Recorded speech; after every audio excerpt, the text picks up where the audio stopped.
त्या संदर्भात काही पूर्ण महाराष्ट्रामध्ये युती करणार आहात, त्या संदर्भात काही चर्चा झाली?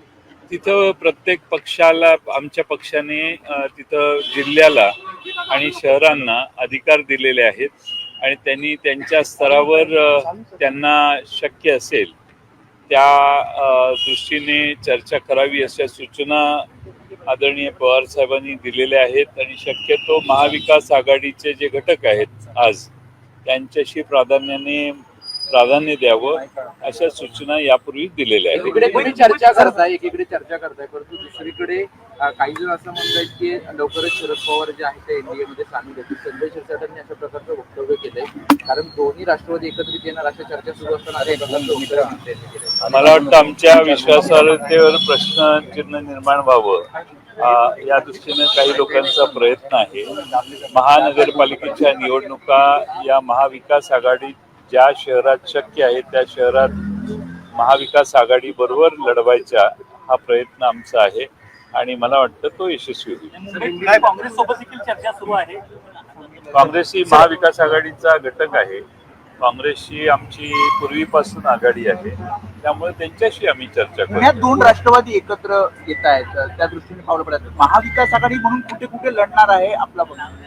आता कसं आहे, 30 तारखेला अर्ज भरायचा दिवस आहे. त्याच्या आधी मी काही महाराष्ट्रातल्या सगळ्या शहरात कोणाशी अलायन्स करतंय याची माहिती घेतलेली नाही. त्यामुळे सर्व महाराष्ट्रात वेगवेगळ्या स्तरावर तिथल्या आमच्या राष्ट्रवादी काँग्रेस पक्षाचं जे स्थानिक नेतृत्व आणि पक्षाचे बहुसंख्य कार्यकर्ते ज्या मताचे आहेत त्या मताप्रमाणे आम्ही आज चर्चा महाराष्ट्रात वेगवेगळ्या महानगरपालिकात करतोय. मराठी पुरा करिए ना. काँग्रेसमध्ये प्रवेश.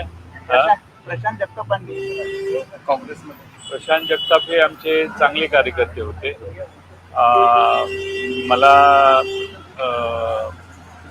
दुःख वाटतं की त्यांनी आमचा पक्ष सोडला.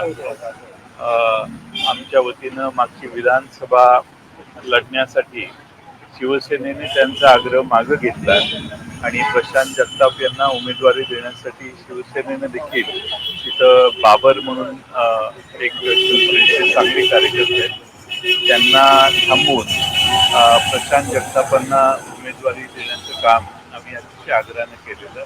त्यांनी विधानसभाही लढवली, यश आलं नाही त्यावेळी, पण महानगरपालिकेचे अध्यक्ष म्हणून ते गेले काही काळ काम करत होते आणि त्यांनी माझ्याशी चर्चा त्यांची आजपर्यंत झाली नाही, पण मध्ये एकदा भेट झालेली मुंबईत. त्यावेळी त्यांच्याशी थोडा चर्चा करता आली मला, पण मला त्यांनी पक्ष सोडून जायला नको पाहिजे होतं असं मला वाटतं.